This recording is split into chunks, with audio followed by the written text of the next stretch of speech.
So, what made you decide to incorporate the Mafia into your movie? I was researching the movie Pulp Fiction, and I found out that it's not actually just the name of a famous movie. It's also a kind of magazine that they read in the 20s that was really cheap because it was during the Depression, so everyone could afford it. They were around 10 cents. And the reason they were so cheap is because they were made out of pulp paper, which is basically just paper that's made out of a bunch of different little pieces of paper.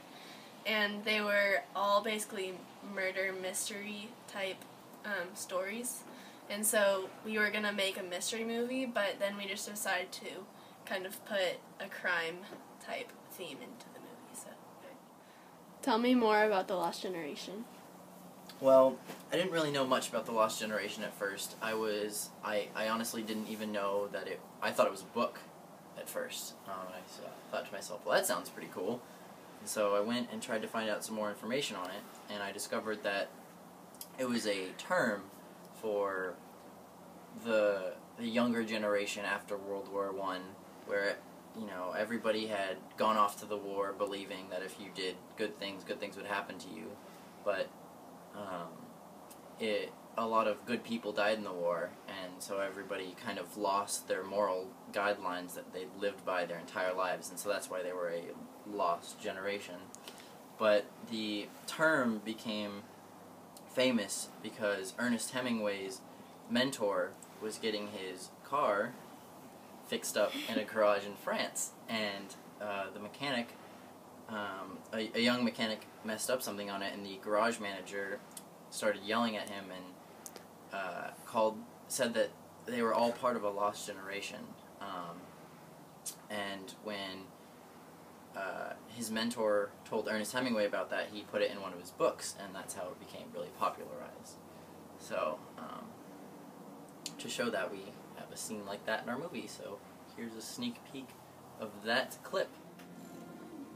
My car isn't ready yet? Yeah, it'll be ready in like 5 minutes, so you can just go way over there.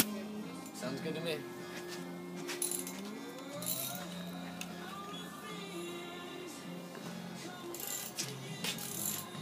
Is this car almost ready? We have a customer waiting over there.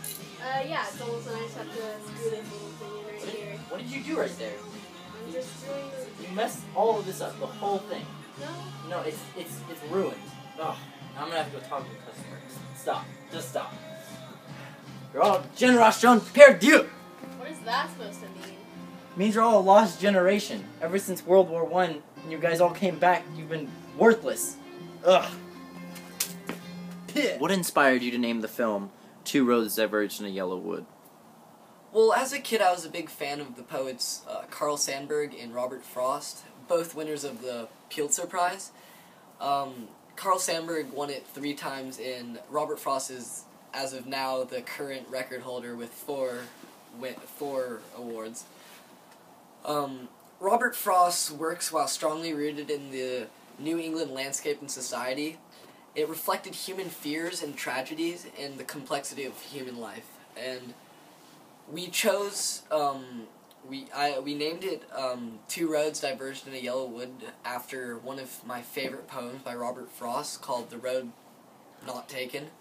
And it kind of displays our plot of the movie because the 2 brothers have to face a decision whether or not to follow their family's path by joining the mafia and going that direction, or to decide to work hard, study, go to college, maybe get accepted to Yale and graduate.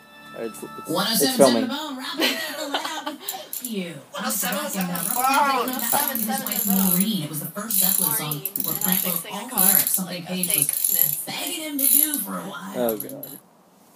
Tell us more about The Lost Generation. Tell me more. Or us. That's true. This is a blooper of Kristen eating a tomato. My car ready? No, start again. That was...